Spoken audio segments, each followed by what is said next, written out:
در خواجگی دهخانی به نام مهدلیان در جماعت دهات گلستان ناحیه واسه با مقصد پیشگیری بدرشوی نیالهای تاک پروران به میدان تاکزار یک خواب میمانند.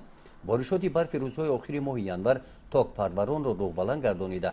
در چنین روزها در یخابمانی تاکزار آنها از برف هم ثمرناک استفاده می نمایند. بلندی برف زمین تاکزار از 5-6 سانتی متر زیاد نبوده آن را در بخی هر یک نهال تاک جمع می‌آورند. عبدالسلام بیکوف رهبر خواجگی ماهیت یخابمانی تاکزار را خوب درک می‌نماید و این تدبیر را عاقلانه استفاده می‌نماید. از سبب تجربه نداشتن ما 2013 اینا دیدیم که همین چیز کوک شد. ما یک خوب که نمونده بودیم اینا کوک شد.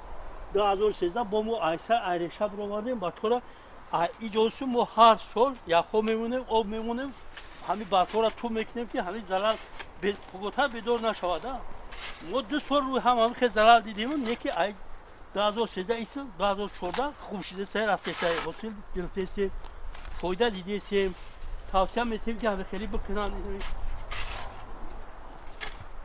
خوب است فایده داره بهت ناز فایده داشته است این امودا کانال رو آوردیم برای همون برف جمع کردیم دوخی بچه یک بار آب دادیم با میتیم اگر با آبشا با یکون بردیم میتیم این فایده گفتم کو همون سال 2013 آبچکی سرشده بود چلای خورده کم تا گرمتر که اومد آبچکی سرشید یکی خنکی کرد همین زلال داد ایرو ریشه همه خنک زد همه را زلال دید خیلی مدت سال هم روی هم خشید زلال دید که ما رافتن نشدیم با کار دوام دادیم خیلی با این سال دیگه نقص نیست. در خواجگی دهخانی به نام مهدلیان مساحت تاکزار 2 هکتار بوده درازی آن 530 متر را تشکیل می‌دهد.